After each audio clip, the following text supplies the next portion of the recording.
Hi, and welcome to Z Games. Recorded live at 4ZZZ Studios in Brisbane. And broadcast nationally across the Community Radio Network. Z Games brings you the best in gaming news, reviews, community, and culture. From across Australia to around the world. Coming at you live from 4ZZZ Studios in Brisbane. You might be listening to us on 102.1 FM, on Z Digital, on iTunes or Spotify, or around the country on the Community Radio Network. This is Z Games, and we're going to be discussing/arguing, I guess, about discussing the games of 2018 this episode. My name is Jack. This is the awesome Candy Payne. Thank you. I did it right this week. I don't even remember what you got wrong last week. Oh, you called me out for not introing you properly. Oh, yeah, that's cool. I did a great intro to myself, so Cool. It's all good. You three can do your own. What? How dare you? Hi, my name's Adrian, and God of War was the best game of the year, and Super Smash Bros. Was the worst because Waluigi wasn't a playable character. Okay, all right. Big mood there. Wow. Jesus. Yeah. Hey, Lee. How's it going, buddy? I'm doing okay. Hey, Ray. Hey, Jack. How do you feel about Sharon and Mike? Not completely happy, but I'll manage. Yeah, Lee and Ray are both just like Oh. hobbling over this mic together. It's a nothing beautiful sight. It's nothing to do with the fact that I'm sharing with you, Lee. If anything, I chose to be next to you because I'm most comfortable with you. Well, there we go. Oh, But what's wrong with us? Quite a lot. Just because I use the Windows Mail app. Well, it's a start.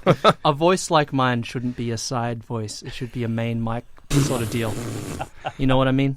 Cool. Yes. Yeah, sure. We know exactly what you mean. We're going to be chatting. I guess the entire show is just dedicated to our games of the year, right? Dedicated to God of War.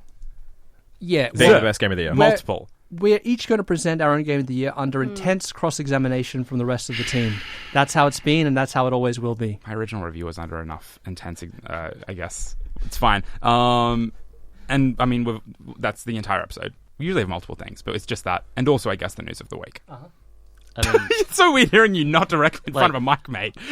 play it up a little bit. Like, to just be like, this is all the show. No. What I want to do is set the bar so low, Right. and then we just blow it completely out of the water, and it's just all of us attacking Adrian for God of War. So under promise, over deliver. I feel like that should have been our motto for the last 8 years, guys. What are you doing wrong? Under promise and then over deliver. In this week's gaming news, God of War is the game of the year. Thank you for tuning into this week's gaming news. There we go. Cool. Okay. Cool. We're going to be discussing that later on, but I guess first here's the gaming news of the week. Sure. Microsoft's next-generation Xbox console has been codenamed Anaconda and will launch in 2020, according to a report from Windows Central. The Anaconda will be released alongside a budget version of the same console, codenamed Lockhart. Both will reportedly play the same library of games and will be backwards compatible with Xbox's library of previous generation titles. Nothing has been officially announced by Microsoft at this stage. Anaconda, interesting choice. I'd have gone with Dolphin. It's like every time they announce a new console, we should have been documenting over the years what we think they should have been called, because we've come up with way better names. Dolphin every time. I know. Yeah. Dolphin was a great. How much do you miss the GameCube, Lee? I mean, Just the controller. Yeah. It's just the controller. What a lame name. I miss the lead up to the GameCube when it was a Dolphin. It was, but then it was the Nintendo Revolution for Wii. And then, And what was that made a splash. The Dolphin didn't make as much of a splash. Not as much. And then the Wii U was Project Cafe, and then the NS was just very boringly the NX. That cafe was quite desolate. No one was in it. Well, it's not going to be called the Anaconda, thankfully. But what do you guys Poor think? form. What do you guys think about? How do you know? Because they've always had some whack code name like Mr. Microsoft? the Durango. Yeah. Oh, and then it's Durango, like- yeah. Yeah. Durango and they Unchained. changed- The no, Orbis. Or the Orbis. Scorpio was I forgot about Orbis. So what Yeah. number do Project- we think this will be? Xbox 2. Yeah. Obviously. Obviously. Really? It's absolutely going to follow Was the it obvious, iPhone. though? Yeah, Well, I mean, I wasn't expecting one yes, after they 360. didn't go with the Xbox 720, but come on. It's time for Exactly. the Xbox 2. No, I Nah. think it's not even going to have a number. It's going to be like the Xbox. The new Xbox. The Xbox 76. The Xbox A or 720. something. Sorry. I should be Yeah. more excited about this. But you I'm got, excited for game streaming. you got burned by the last one though. I just- like Wait, literally. How? I just bought an Xbox One. Oh, the 360. No, 360 was great, but the one was something of an No, underperformer it wasn't. on the market. It wasn't bad. Look, Don Matrick had some interesting... Wait, are you talking about the Xbox One? The or Xbox One. No, the Which one? Yeah. nice. I mean, It would have been good if it had some games, I think. Like, that would have helped it as a console. If it had a library of things to play on. Love that my would have been... Forza box. Get out of the studio. Yeah. Xbox, Forza You have box. no control over me yet. That's what... okay, sorry. That's what the Anaconda is. It's just... I want to know what the box. budget version has. No, disk drive. Wasn't that the story that we had a few weeks ago? Yeah, that makes sense. It just makes sense. Does it though? The Do any budget of those box. words make sense? I just I'm not... Well, I mean, so you've got in America, Google was giving away free versions of Assassin's Creed Odyssey for people to test out their streaming thing. So I could totally see that happening. So we'll all have to get the expensive version in this country. Because yeah, With Love Australian Blu-rays internet. just falling out of our ears everywhere. It's just Blu-ray left, right, and center. Yep. Great. Blizzard has scaled back development on Heroes of the Storm, a multiplayer arena game featuring characters from its diverse portfolio. No layoffs have been announced, but it's understood that a significant proportion of staff working on the game have been moved onto other projects. Additionally, all planned esport events for 2019 have been cancelled, a surprise move that has affected hundreds of pro players and casters. A statement from Blizzard said that the scaling back was necessary to set up the game for long-term sustainability. isn't it the opposite? It feels like the opposite. That's the problem. It sure sounds like it. More like life support. Yeah, I mean, life support is a form of sustainability long term, if you want to think about it that way. that's true. Hibernation This might be a feels, positive way of framing it. this feels more like putting it on dialysis more than Yes. anything else. Is it that bad? I'm a fan of Yeah. Heroes of the Storm. It's a good game, and it has that Blizzard charm, but I think it just never quite captured the lightning in a bottle effect that other MOBAs did. That like League of Legends. Other MOBAs, literally just LOL and Dota. Yeah. Like Smite. Heroes of New Earth was kind of alright. It was interesting, but I mean, who devved New Earth? I can't even remember. But then Smite was the other big one. But I mean, Smite was literally all Hi-Rez did before that was Tribes, which I love Tribes Ascend, but no one paid money for it. Yeah, So yeah. it's just LOL and Dota. Whatever. I feel for all these esports events that have been cancelled. All these players. Yeah, there was a lot of problems with a lot of the esports players not actually being communicated properly with the esports league, and then Blizzard was like, haha, it's cut, and they're like, what? Why? Awkward. That's unfortunate. That is. A long-running legal battle between ZeniMax and the Facebook-owned Oculus VR company has been resolved this week. A settlement of an unknown sum was reached, with ZeniMax saying that they were fully satisfied with the outcome. The complex feud was fought over the intellectual property rights to Oculus's Rift virtual reality headset, which ZeniMax claimed had been partially developed at its own studios. That's nice. I mean, that was kind of like watching Godzilla fight, like, Mecha Godzilla, right? When you were just, like, it doesn't really matter who wins there as long as neither one of them falls on top of you. Yeah, there's just a lot of destruction that will go on around them. Yeah. I had no horse in that race, because they both are, like, just companies. They're both already rolling in money. Yeah. And it was never going to end up, like, completely damaging the other one. But, like, I guess it's nice that it'll be quieter now, right? But Lee, it being ZeniMax, if you did have a horse in the race, Yeah. would it have horse armor? That's such a... God, you've dated yourself, man. Jesus. That's a deep cut. And it's weird that, like, the youngest person in this room should date himself like that. Yeah. I never forget the debut of the best DLC ever, Yeah. Horse Armor. I didn't even have a 360 until 2012 when I knew about that. Wasn't that Jesus. the first like proper DLC? That was Little the bit, first yeah. big one, yeah. Yeah. It was like that and like COD 4 that really exploded. And people were like, I don't want to pay for little bits of DLC. And now it's just how developers pay their stuff. We need to sue Horse Armor. Don't do that. Game developers in the UK have formed a union, which is a first for the industry. Games Workers Unit has the involvement of nearly 50,000 workers with the goal of abolishing crunch work conditions. This follows the controversy surrounding the work conditions at UK-based Rockstar Games, developers of Red Dead Redemption 2. Very good. That's great. Very good. That's almost literal. I mean, I haven't really spent a whole lot of time in the industry. Do we have a whole lot more to say about, as far as developers, why it's relevant, why it's important?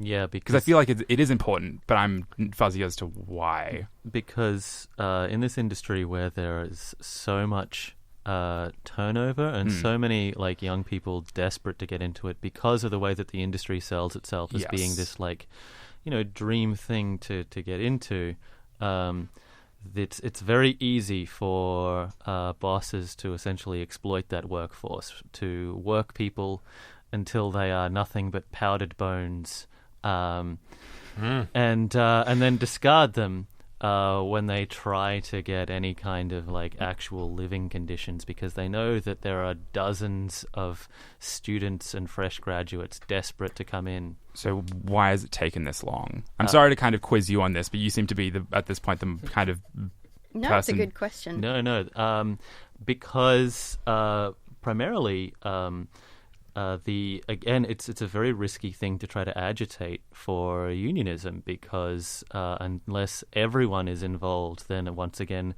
the power rests with the people who are actually paying you. As soon as you start to say, hey, this is terrible, we should like have better conditions, that's the first like sign that your bosses should fire you for trying to like stand up for your rights and live. But thankfully there are 50,000 people. Yeah, which is fantastic. So I mean, that's the thing, that social media and the just the amount of media attention that this has received meant that they actually had enough like impetus behind it to actually get it up and running. And I hope that similar movements spread throughout the world and throughout the industry. Yes, please.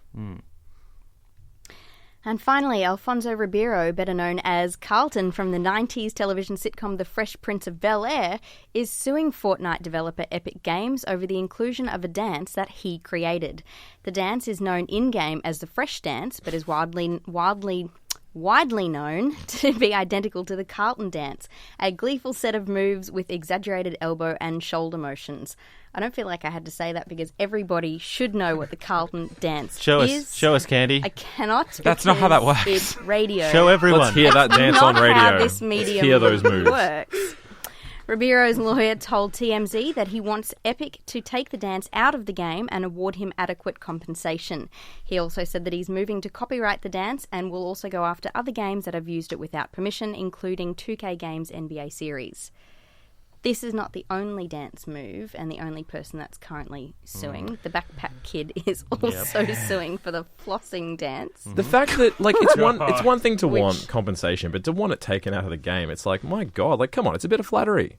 I know Fortnite's Is massive, and it? it's I feel like no, there is literally nothing else that this man is known for but the Carlton dance. It's his legacy. Like, it literally is his legacy. And Yeah. yes, it might be flattering, but I also feel like, sure, but flattery, but pay him. Yeah, because for it's sure, his. yeah. Or ask permission, because he hasn't. Yeah. They haven't done that for any of these Yeah. dances they put in, and they're making bucket loads of cash Yes. selling Well, it. the problem is that is a dance technically copyrighted? Well, that's my Yes. question. Yes, it like, is. what's the It flossing is. kid going to Okay. do in the Absolutely floss vine or whatever? You know, Because like something as Yeah. vague as like game design ideas are not copyrightable. No, but dances are. Dances are. Okay. Okay, cool. Right. This I was wasn't all sure about throughout that. the show. This is when he went on to do, I don't know, there's another reality dancing program. They teach you to dance each week. He did that in America, and literally that dance came up as well. Like, he's So- featured it in the show that he's on now, that Unwrapped 2.0 show, whatever it is. Like, it comes up all the time. And precedent- they've called it the Fresh Dance. that's pretty obvious. Like, they didn't they even know what come they're up with a doing. different Admission name. of guilt right there. Yeah, What precedent totally. does it set for games like World of Warcraft, though, which clearly have dance like choreography from Michael Jackson, Britney Spears, Beyonce? The list goes on and on and on, and they're strictly taken from their acts as well. Absolutely, sure. I think in this particular case, Fortnite's made a shit ton of cash. It's a big target. Specifically, like off this, right? It's about the fact that they could have gotten away with like World of Warcraft just being like, hey, look, the elf is doing a moonwalk. The dances weren't the most marketable part, whereas with Fortnite, the dances are their marketing activations when they're at events. I mean, that it's is partly that, but it's also like WoW's peak was what, 13 mil? What's Fortnite at, 70? Yeah. too much. An insane number, and it is so as recognizable as it is Fortnite. So, yeah, it's just a lot of people, a lot of money. Yeah, like Donald Faison, one of his dances that he did like off the cuff in a single scene in Scrubs is the Poison dance. Yes. And he was interviewed saying, hey, no one came to me. I'm not seeing a single cent of this. And it's weird, right? Like, Yeah, when you put it that way, yeah. Yeah. Yeah. Yeah.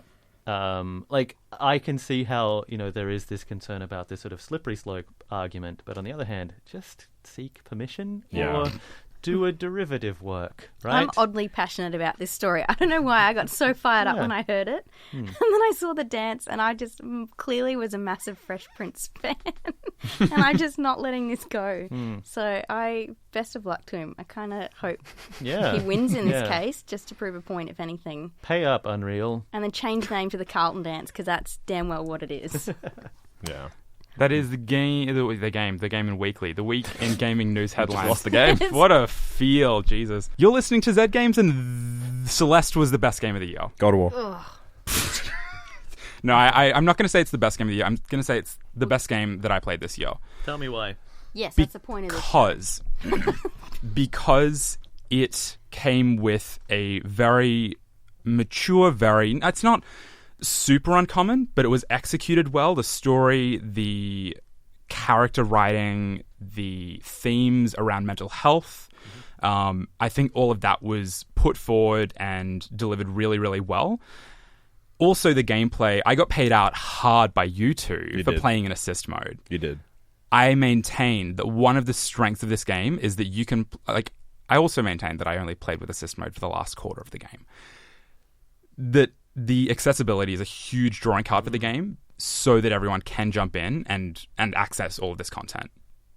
Yeah, and being able to access that story is pretty important. Yeah. Yeah, look, Jack, I'd like to retract my paying out of you for that week. I don't believe that for a moment, I'm not taking it back. Just for that week, though, just to be clear. Yeah, It's been 6 months. No, I think it is 5 important. second rule, maybe, but in a game like that, 6 where month rule. you want people to play, and you want people from all demographics to play, regardless of your mechanical skill in video games, I think it's really important to have a mode like that.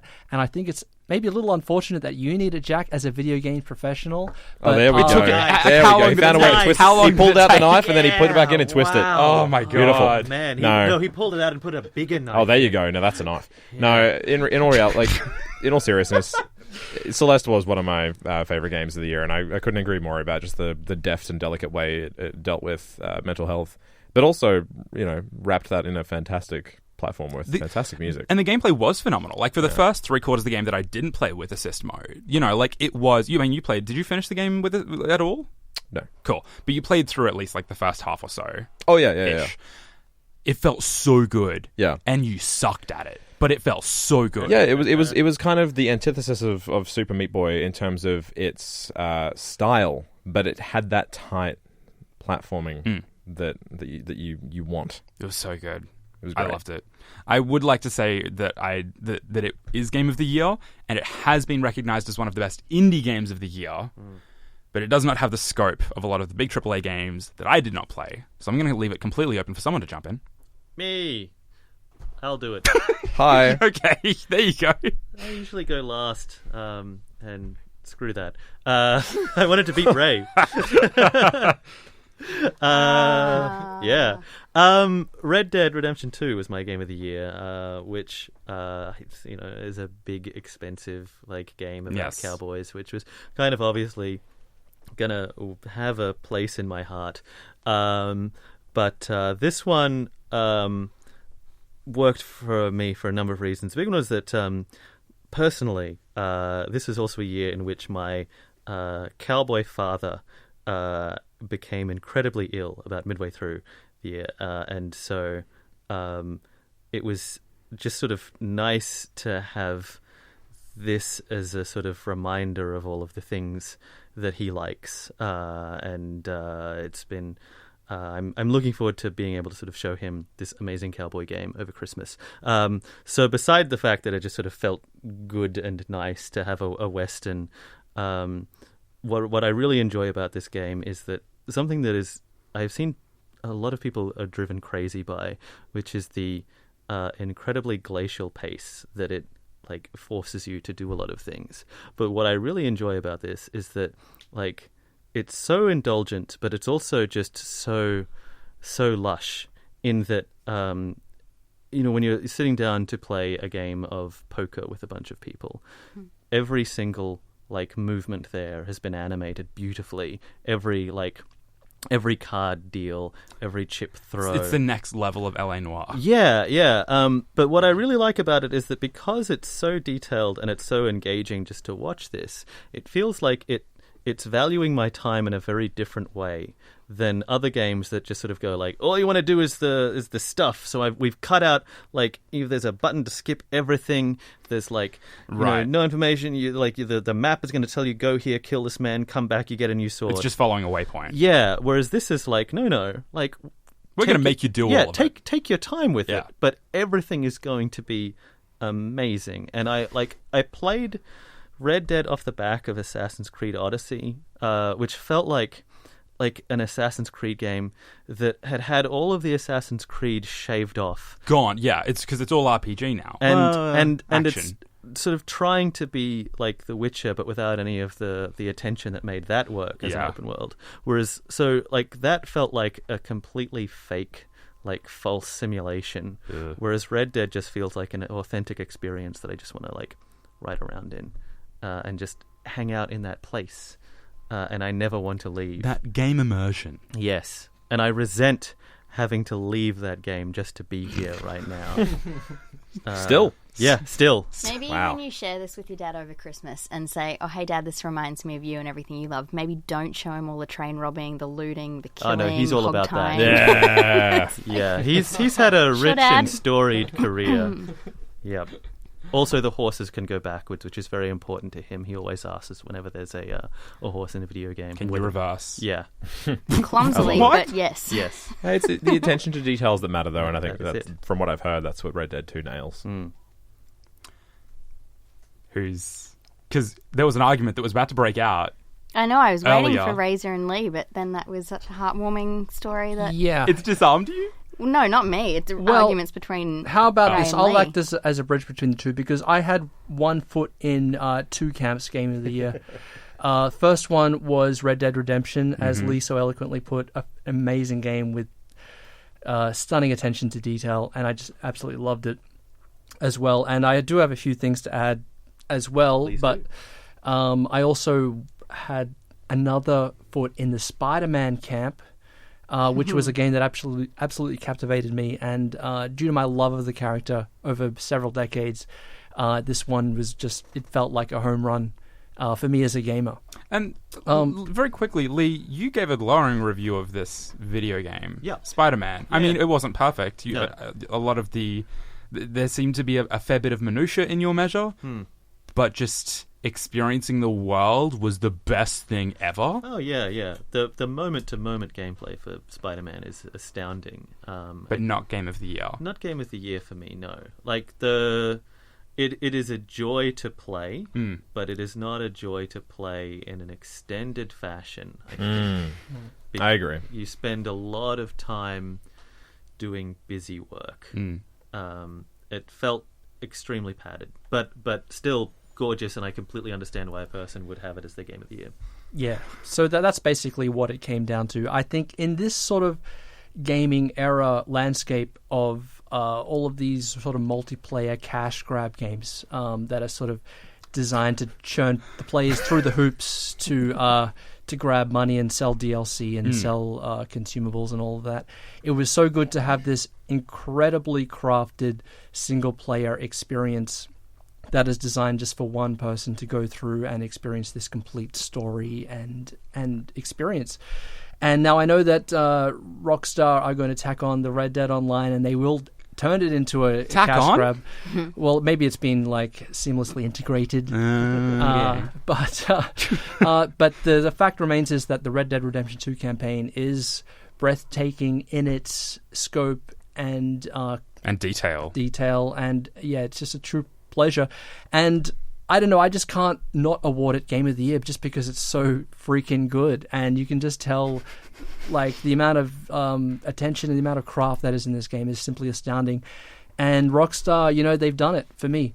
Like, bravo. Every time they put out a game like this, like Grand Theft Auto 5, I just have to say, well done. You're really, like, moving the game's media as a platform forward with all these releases. You're listening to Zed Games on 4ZZZ with me, Razor. Jack is in the pilot seat.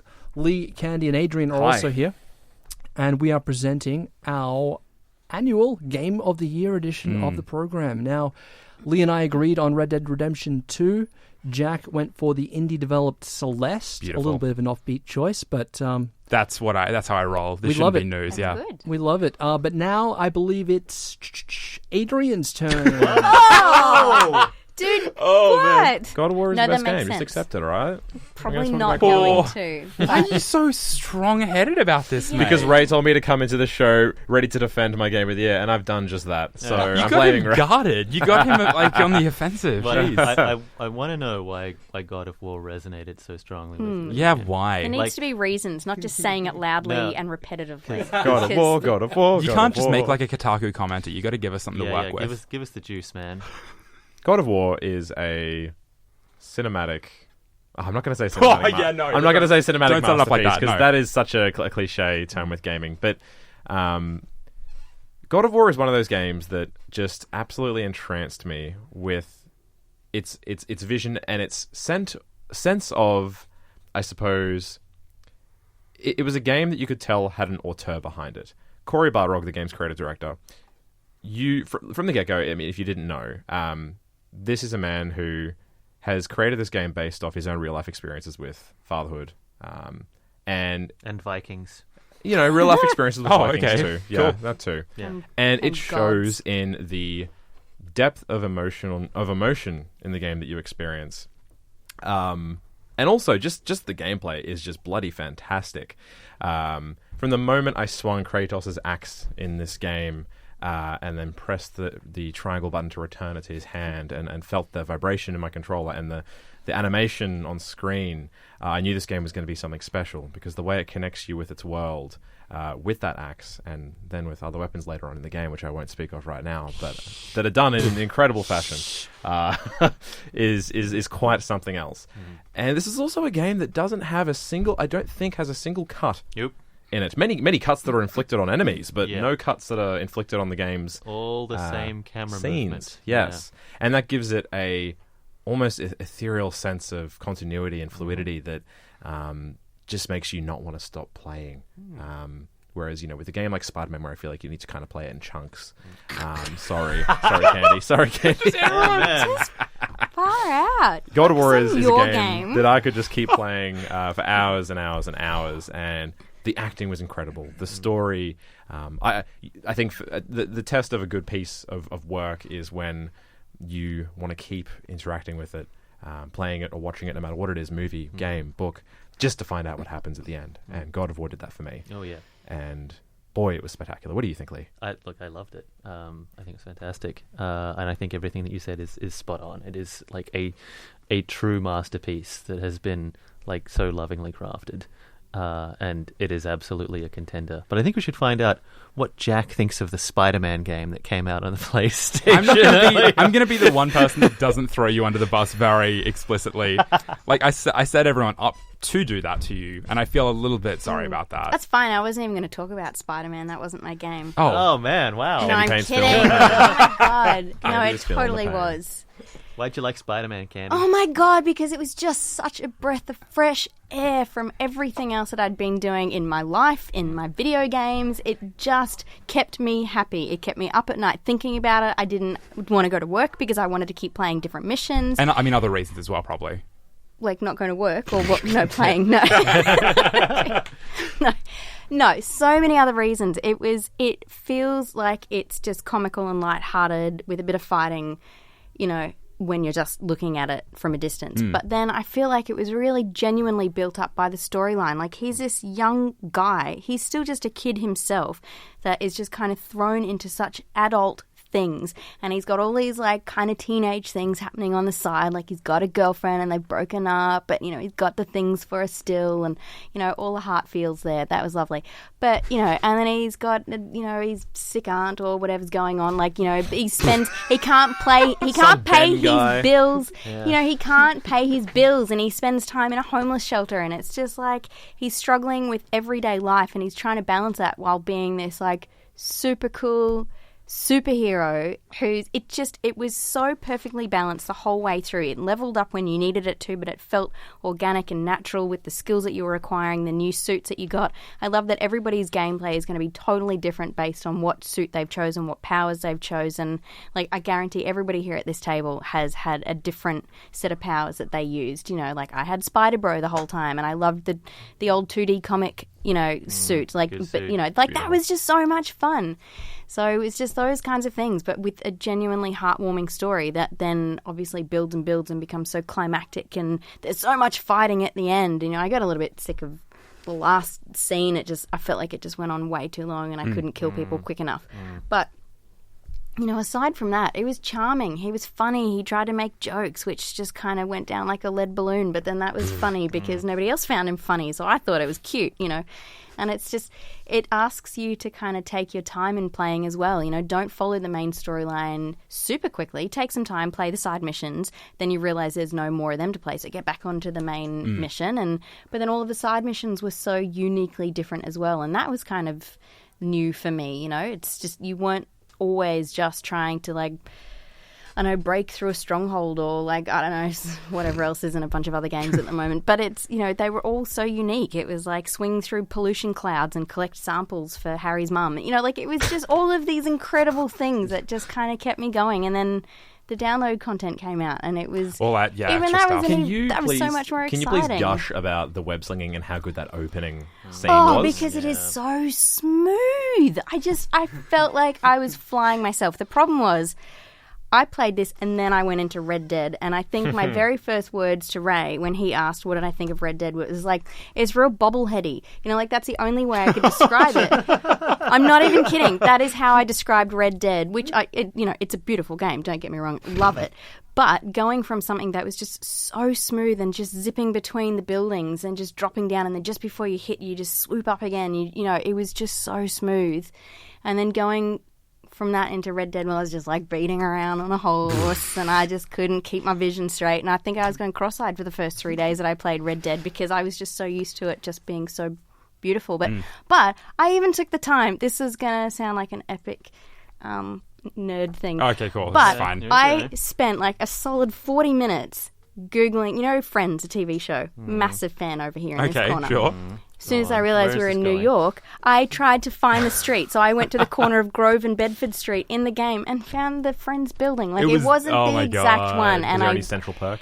No, I have looked at that many times, and every time I see a little green sign with a coffee cup on it, I was like, oh, that must be it. It's not it. It wasn't the exact one, but it was so very close to it being, I'm assuming, the Friends apartment. Like, just a detail. Like, that's awesome. The graffiti on the walls, everything was just, New York was just done so well. Yeah, I've got to say, I don't share your enthusiasm for Friends, but I do share your cool. enthusiasm for the Spider-Man PS4 game. But okay. I've always maintained that Spider-Man is the one superhero that would translate into video games the best if done perfectly. Better than Batman, better than Superman, who have, their own good set. Okay. Yeah, but just Spider-Man's web swinging. Yeah. It just if done well. really If done well, smooth. I always thought, man, that would be the best. And all credit to these guys for They got nailing it. Yeah. Absolutely.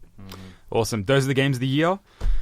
Lee and Ray were Red Dead Redemption 2. Adrian was God of War. Yes. Candy was Spider-Man. Yep. And I have the weird small boy Celeste Not over weird here in the small. This is corner. fantastic. No. Fine. Valid. Feel no shame. Yeah. Be proud. You're hanging out on Zed Games with Jack, Lee, Ray, Adrian, and Candy. Honorable mentions. Who's gone first? Quick. You guys go. Who's? Yeah, I'll go Do it. because Into the Breach. Oh, nice. Yeah, by Subset Games, they're like a little 3-person development studio who I really got enjoyed that. their big start with FTL. FTL, Yep. which was a Kickstarted, crowdfunded game and a very successful and good one and very influential. It was basically chess with mechs with perfect turn-based gameplay. Cool. Yeah, that's all I'll say about it. Sick. Who else? You go. Yeah, okay. Mine, if you didn't listen to last week's episode, shame on you, but then also keep go back that. to the iTunes and listen to it. Yeah. Mine is The First Tree. Incredibly beautiful game, short game. Anyone could pick it up on any platform and play it. You physically play as a fox looking for her cubs across this beautifully expansive changing really beautiful landscape art through the game. seasons. Yeah, it is. If you like Journey, you'll love this. But it's at the same time telling the story of the narrator, Joseph, who's explaining to his girlfriend the troubles that he's had with his father over the years growing up. So they don't feel like the two stories are intertwining, but then towards the end you realise the similarities and the parallels, and it becomes a really heartwarming, heart-wrenching game. All the feels. Oh, so And the many soundtrack. feels. Oh, the soundtrack. I could talk about that for days, but I won't because we there's don't like have 3.5 days. minutes left. Speaking of beautiful art games that aren't beautiful art games, Dragon Ball Fighter Z, actually, I was a big fan of. Yeah, nice. Just because that game Good art. captured, Good segue. captured the essence of the anime so well, and Yeah. that was probably the basis for my enjoyment. Yes, it was another Dragon Ball fighting game that was very well done, but the way they made that game look like the anime with the lack of frames and the characters versus the fluidity of the actual fighting was a really stark but a wonderful contrast. Fantastic fun playing that game, and amazing memories flooding back of my childhood spent watching that anime. Continuing on the weeb theme, I'm going to go with Yakuza 6. Yes. Not Kiwami 2. Not Kiwami 2. Why? I really enjoyed Kiwami 2, but 6 is a much more interesting game because it's not a remake and is a game that is all about, I guess, coming to terms with things ending and finding joy in seeing the a new generation like take control of something that you've been a part of for ever so long. There's a lot of parallels there. I don't know to what. I can't think of anything specific to me right now. But on top of that, it was just like really nice to see Yakuza with a new engine and go to new locations and just to say farewell to those characters in that scenario. It's lovely. Mine, I guess, is Forza Horizon 4. Sure. Which I get called out a fair bit for being like, you like car games? And I'm like, yeah, guys, I can like car games. That's how I felt until I heard the soundtrack. It's so good, right? Oh my god. That is also a that beautiful soundtrack art. is Forza so Horizon 4 good. is also a beautiful art game. Oh god. I mean, it's like you're just hooning around England, UK. You're beautifully hooning. You're beautifully hooning across 4 seasons now. Yeah. You've got multiple seasons. You're going to be That just game's run. intro was fantastic. Oh, it's so good. Yeah. Honestly, pick up the demo if you've got a Windows 10 PC or an Xbox One it. and just play it. It's going to be so good. That brings us to the end of the show for this week and this year. This year. year. I think so. Sad. How does that work for the next few weeks, Ray? Yeah, take a little break. Thanks for hanging out with us. We will check in with you soon. See ya. Goodbye.